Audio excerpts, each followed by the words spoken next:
Hello and welcome to Legally Speaking with me, Tarun Nandia. Today we discuss a very, very interesting issue that involves all of us. When I say all of us, means all 146 crore Indians, because this is an issue that concerns water and groundwater. All of us who are pumping out it by the billions of gallons each day is a worrying phenomena. And the NGT principal bench took sumo cognizance of a UN report which said that India will have a huge problem of groundwater by as early as 2025, and it will reach to low levels. Now, what this case is about, also what will this lead to? How difficult is the situation of the national capital region? Because many people may not know, but as much as 1/14 of India's population lives in the NCR region and it's a little bit periphery. So this area is the most densely populated area in the whole country. And it is expected that the population will only rise further. Are we capable enough to handle, or will there be a full-blown crisis after 2, 3 years? I have a very interesting panel. I have Sudhir Mishra, managing partner of law firm Trust Legal. He has done a lot of environment cases in his career, also worked a lot in the NGT. I have with me advocate Nandini Gore, who is the senior partner with Karanjawala and Company, one of India's leading litigation law firms at the Supreme Court of India. Good to see you, and looking forward to some interesting insights on this very good topic. Uh, uh, Let me start with Sudhir Mishra. Uh, you've been dealing with these cases for the past 20 plus years. Give me a certain background and what it has led to, and also this case in the next 3 minutes before we get into the discussion. Tarun, thank you. It's a very important topic actually, and I'm quite pleasantly surprised that National Green Tribunal thought to take it on head on. And in today's climate, when not much of environmental litigation is happening on the pro bono side, or public interest lawyering is not happening in the same manner what it used to happen, say 10 years back or 7 years back, I think it's a watershed moment, if I put it correctly. This report of United Nations is not a new alarm. It's something which is going on for last 15 years. India has been very lucky. We have very good water table, especially Northern India. We never had that big a crisis. But I think what United Nations is talking about now, and that report talks about the abuse of water we do in our country. And that's an abuse which is done at every level. Which country will use its groundwater for agriculture? 70% of agriculture happens on the groundwater, basically. And the entire construction of National Capital Region has happened with the groundwater. The extraction has happened. Just see the alarming situation, why they have come out in open now, that Gurgaon had in 1974 water at 1 meter. Today, it is available at 40 meter. So your groundwater has gone in last 45 years, 40 times lower. And still, if you see anybody who is an affluent person, he's making a house, he's a law-abiding citizen, he can be anybody. If you say that you want to put a borewell, legally, it is not permissible, but illegally, it keeps on coming. So this particular matter, why I would say this is a very important step by NGT, because when Forest Bench was created somewhere in 1998, 99, it led to a protection of the biodiversity and the forest across the country, and the forest cover actually increased. So if water has become a priority, even if air has not become that big a priority, that we are really careful. If water becomes a priority, at least we have something to save on. Okay, point very well taken. Water is indeed a worry. Also, as the population rises, does NCR have the capability to house so many people? That is also a worry. I mean, is this a landmass, which is Delhi and a few districts around Delhi, capable of handling 15 crore people? Is the question we also need to ask. Or there is a need to develop towns and cities elsewhere in the country so that the pressure on Delhi comes down. I'll take this issue to Nandini Gore, senior partner of Sarafir Partners, for her opening comment. Karanjawala and Company. Oh, I correct myself. I replace. Yeah. No, I'll redo this. We'll edit it later. I'll redo this. Get it. So I take this issue to Advocate Nandini Gore, Senior Partner of Karanjawala and Company, for her take. Over to you, ma'am.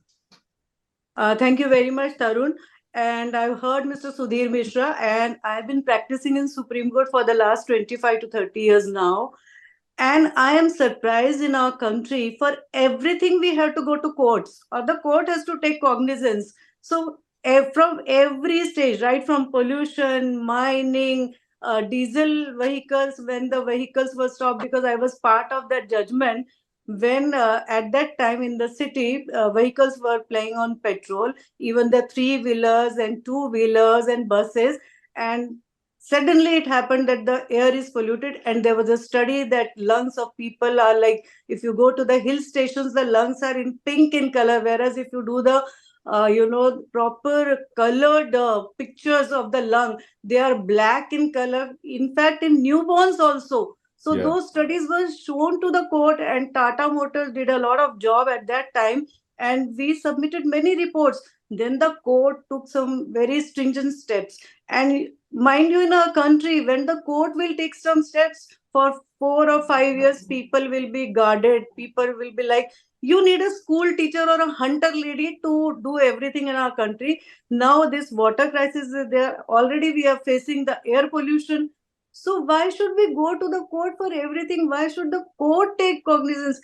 People in our country are not at all law abiding. What Sudhir was saying, that groundwater, you are not allowed or permissible to take a motor now these days. But if you pay some extra money, in one day you will have a tube well in your house.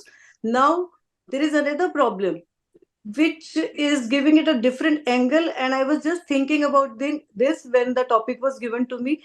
See, I have seen people are shifting from Delhi to Gurgaon or to Dwarka, and then more people are coming to Delhi from different states. That is another reason. So if people go to Gurgaon, you see Gurgaon is every other month. We are, if you read the newspaper, a new society or a new township or a guarded society is coming. So if a society is coming, at least take minimum 500 flats are there. Then they have their servants quarters, then they have shops over there. So look at the way we are expanding, and the use of water. Then people want a backdoor garden in their house. For that garden they need water. Nobody thinks about the groundwater. Groundwater is the most important and precious thing. 75% of the groundwater should be used for agricultural, and in our country, wheat and rice need maximum water. And groundwater, if its level has gone down, it takes ages to again come to that level. So we have to seriously think about this. I want to take this Sudhir Mishra, Managing Partner of Trust Legal. Two things there. What Ma'am Nandini Gore also highlighted, that people are not law abiding. They will do whatever but get their borewell, and once boring is done, then it's a surefire recipe for depletion of groundwater levels. Okay, people are one point. If you could tell me what is the situation in Delhi, Gurgaon and Greater Noida, is it bad everywhere? Is the situation alarming? And Greater Noida, because with the airport coming at Jewar, it is said lakhs of people and companies are going to move to Greater Noida. So Greater Noida will become another city. Greater Noida is a city, but the extension up to Jewar will become a mega city. Where will the water come from? A. Secondly, is the situation bad everywhere? So basically, Tarun, Nandini has pointed it out, and about the accountability of citizen and everybody. But you know what is happening? I don't think we can stop the urbanization. We can stop people from coming to these big cities. They will continue to come. Our biggest problem is at three levels. One level is, whenever cities were there, India had one of the best cities even historically. You always had these ponds and wetlands. I was fortunate enough to fight a litigation in Allahabad High Court in 2003 for saving the wetlands in UP, in Etawah, Manpuri, where an airport was being constructed. And we had to get all the examples from historical sources, like what is Hoj Khas, Did we ever consider what is Hauj Khas? Hauj Khas, where all the water was reserved for Delhi. That's Hauj Khas. And so you had systems of conserving water through your wetlands, pond, talab, and everything. And they were the natural reservoir. Do you know that Gurgaon had a river called Sahibi River? It is non-existent today. And Gurgaon is so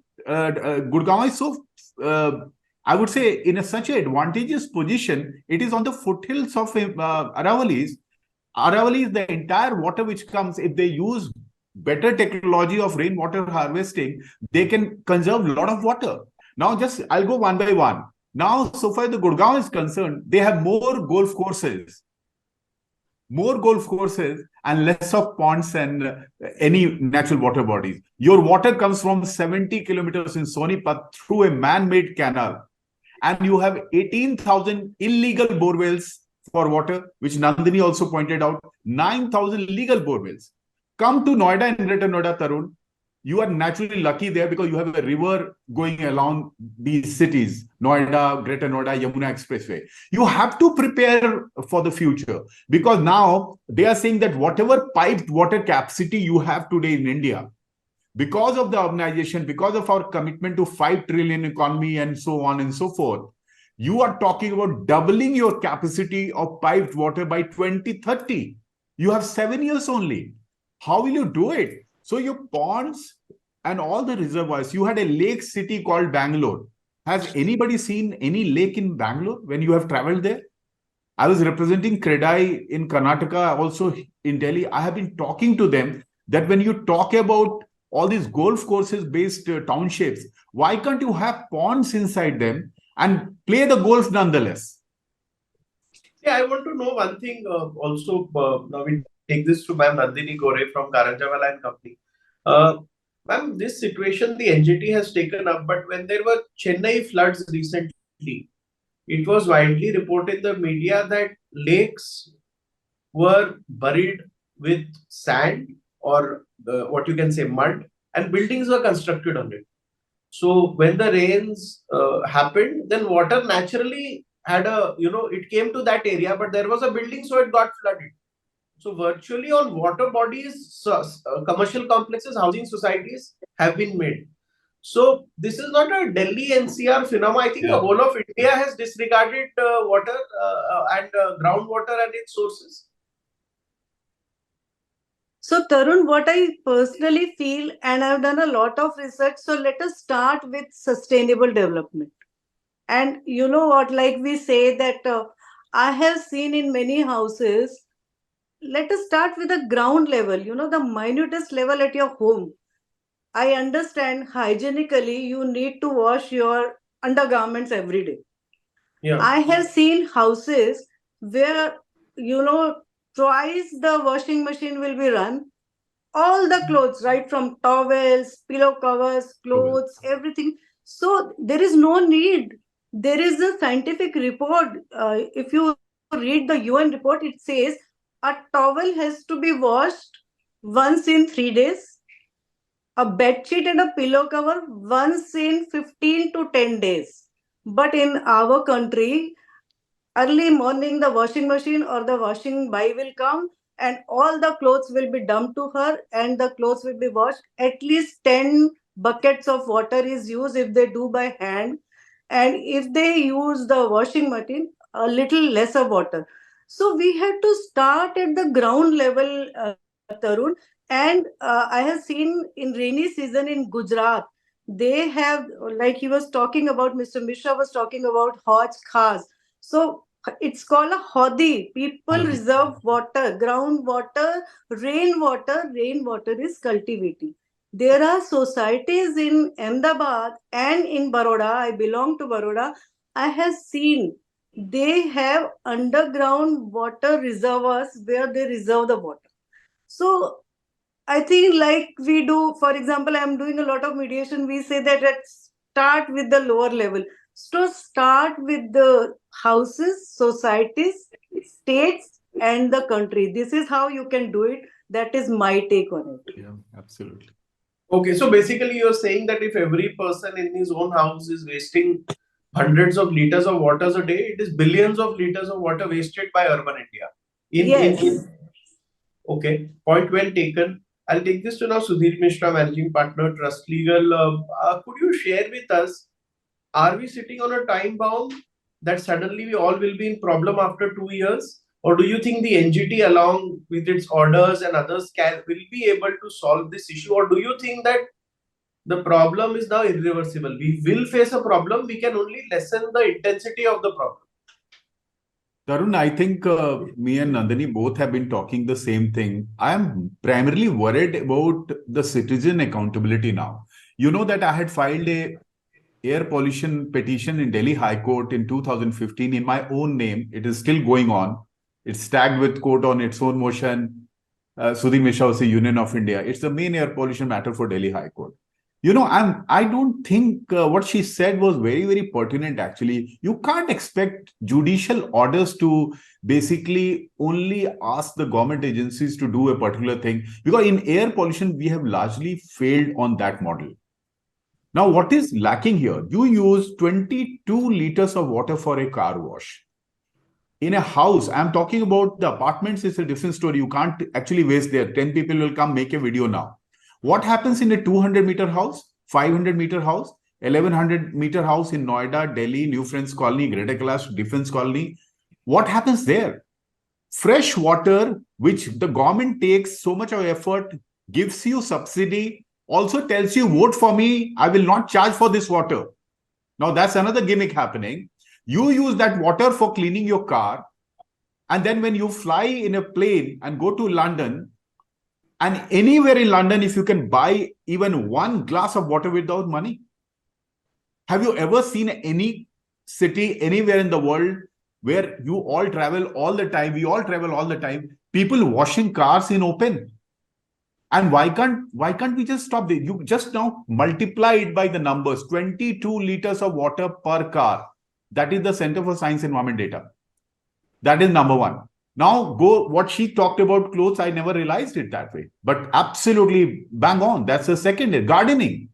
How much water we spend. And we have just opened the Twitter and see all the celebrities. When there were air pollution happening, they were saying the government is doing sprinkling. We are also doing sprinkling in our homes. They were using fresh water, which comes 1 hour with so much of difficulty from Haryana or somewhere. And you are using it for gardening. The reason is you don't put premium on water. You have put premium on electricity always. Now, of course, there are a few states where are talking about electricity subsidy and all that. Still, there is a premium. You have to pay a lot of money for electricity in India. Fact, but may I point out to you, this is also the country where people protested when restaurants began charging for water, saying water ought to be given free. Exactly.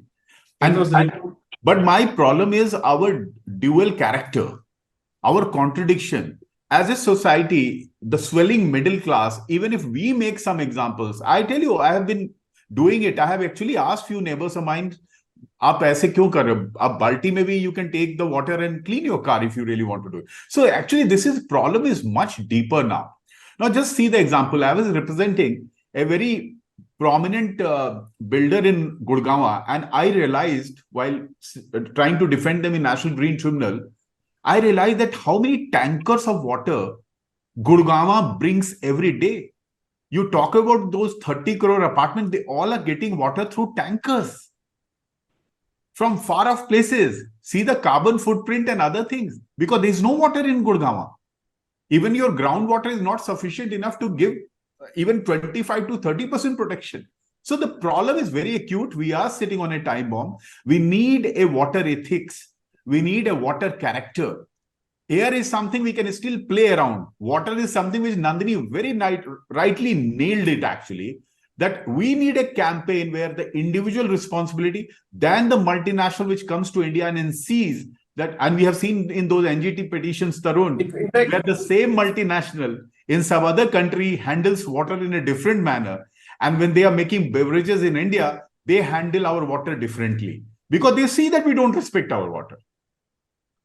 See, one thing that is very interesting in June, July this year in 2023, it was splashed all over the media that the private water tanker companies have increased the per tanker rate from 1,500 to 5,000 rupees.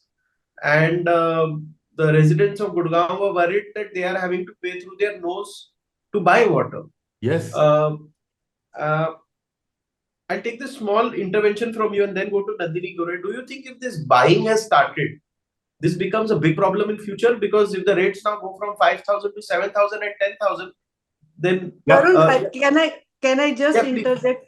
Really Yes. sorry for that, but this was coming to my mind No, no. from the beginning. I wanted to say, see, I'll tell you, Tarun, there is a report which says there is a big water mafia going on in our country.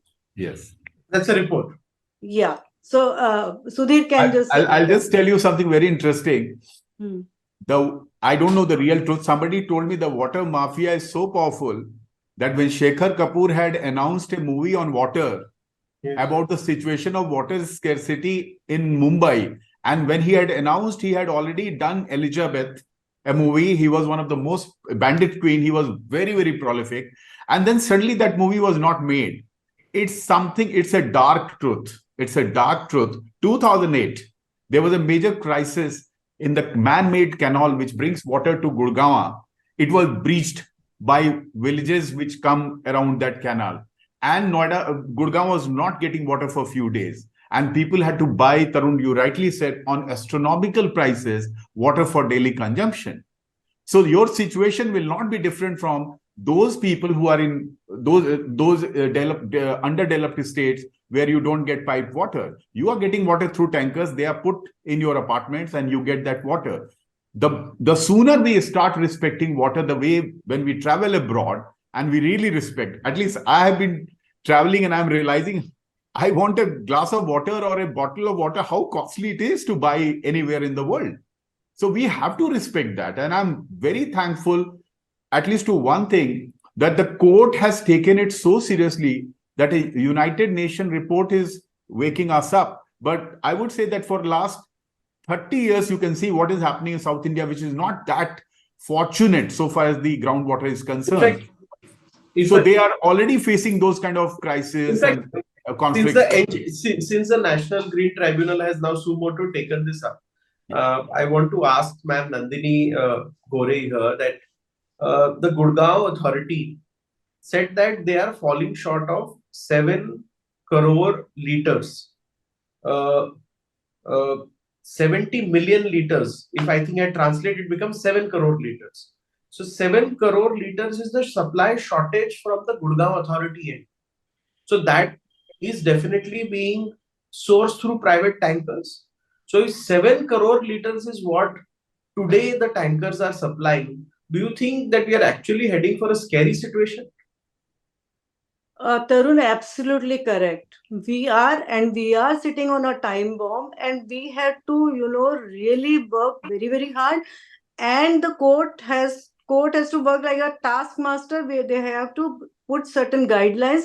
They can call certain experts on this, because what I feel is, in today's technological world, where the information technology is most important, there should be digitalization of water bodies. How many water bodies are there in our country? Are we reserving water properly? Are there any private reservoirs where the rainfall water is saved? So there are many things which can be done, and definitely every citizen should be careful.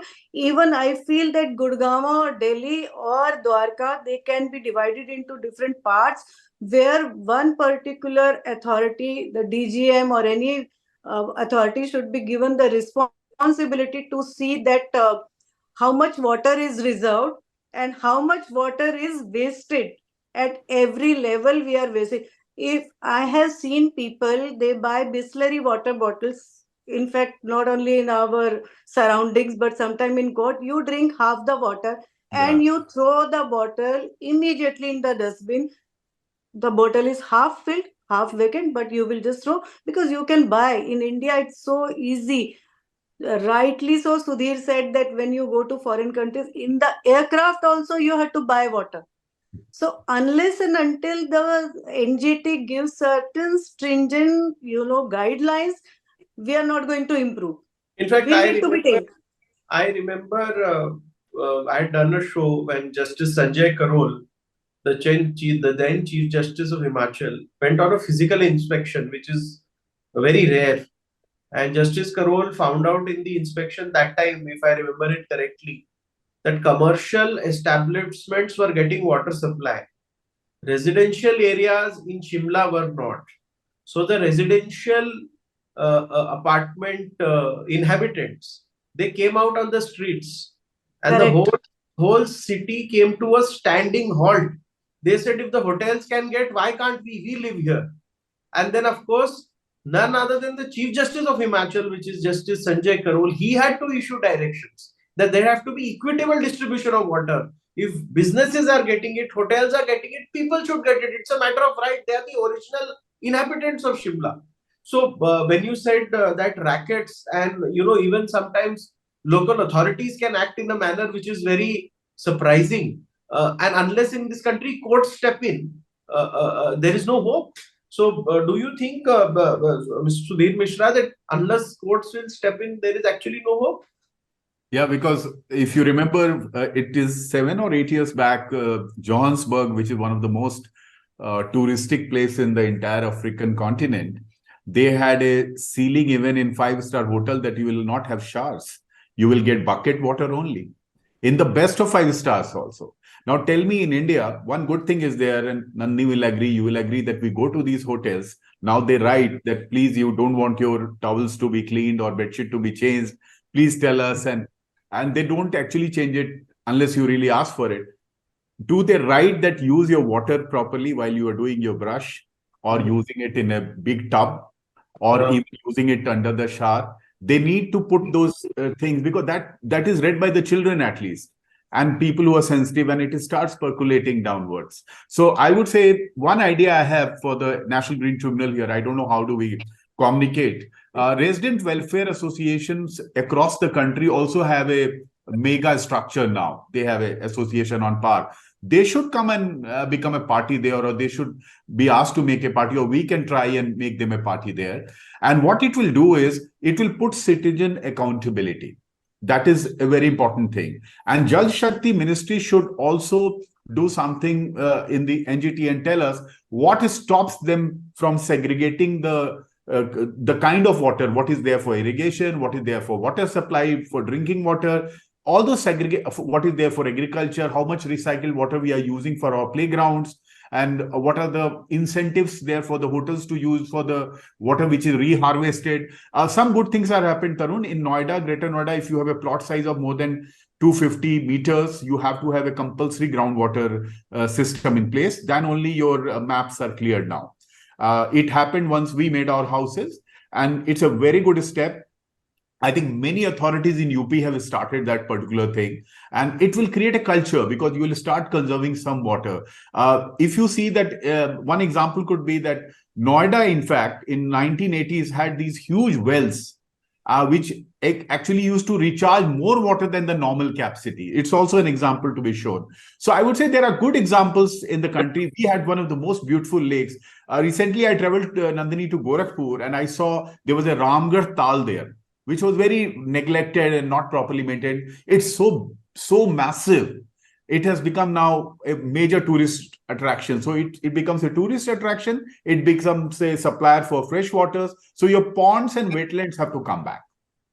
Ponds and wetlands have to come back, though I wonder how they will ever come back now that buildings have been constructed on most of the wetlands, and buildings and big commercial complexes have come on, not only in Delhi but in Chennai, in Pune, Mumbai.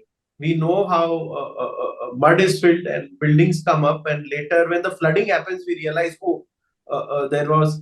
And I'll take this point for final answer to Ma'am Nandini Gore, that whenever there is a flood in any part of this country, there is this whole point of natural streams. That it's funny that in our cities you don't have any natural streams, but natural streams are a fact of life all over the world. There are natural streams for which way is given, but we simply fill it up and make buildings. So do you think urban planning has failed in India to that extent that we never took care of our natural streams, which are carriers of water? For example, Yamuna, not only the drains take water, but a lot of streams take water to Yamuna. They have gone missing.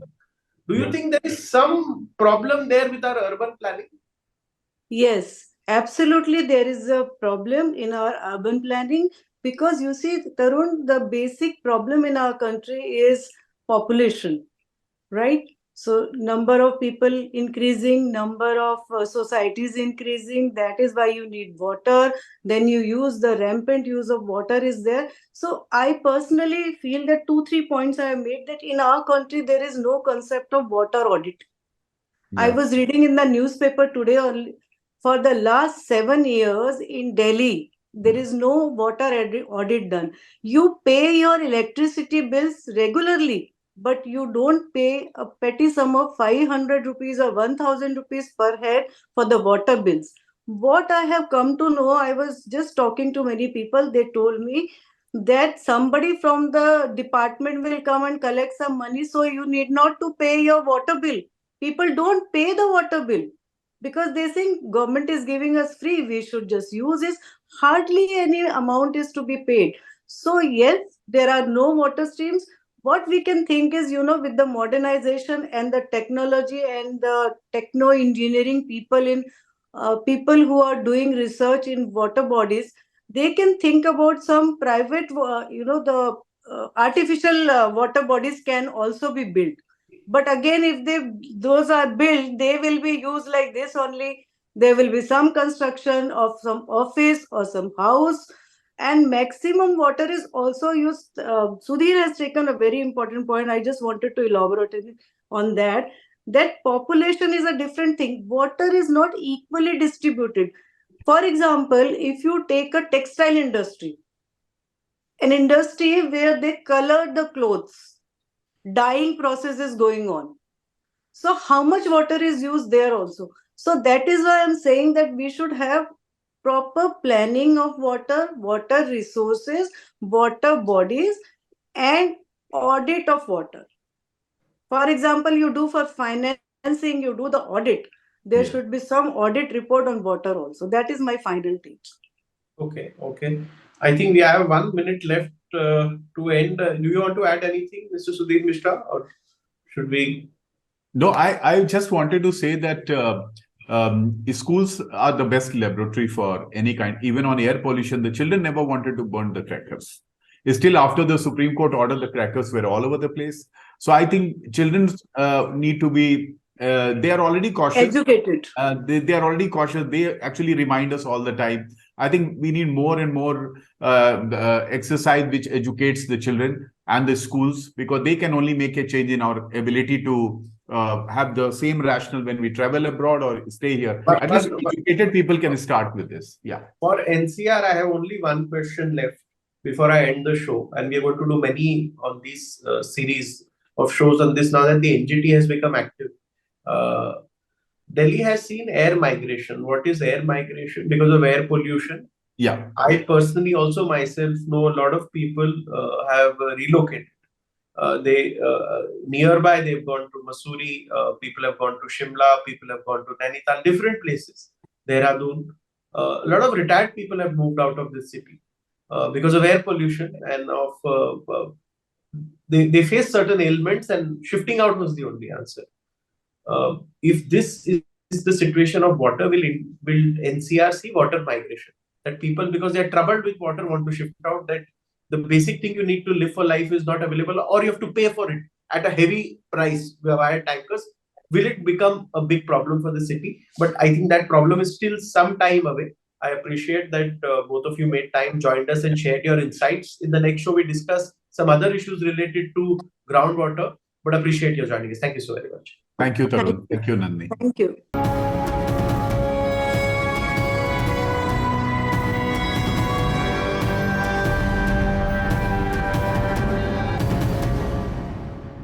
For more such videos, subscribe to the NewsX YouTube channel, hit the bell icon.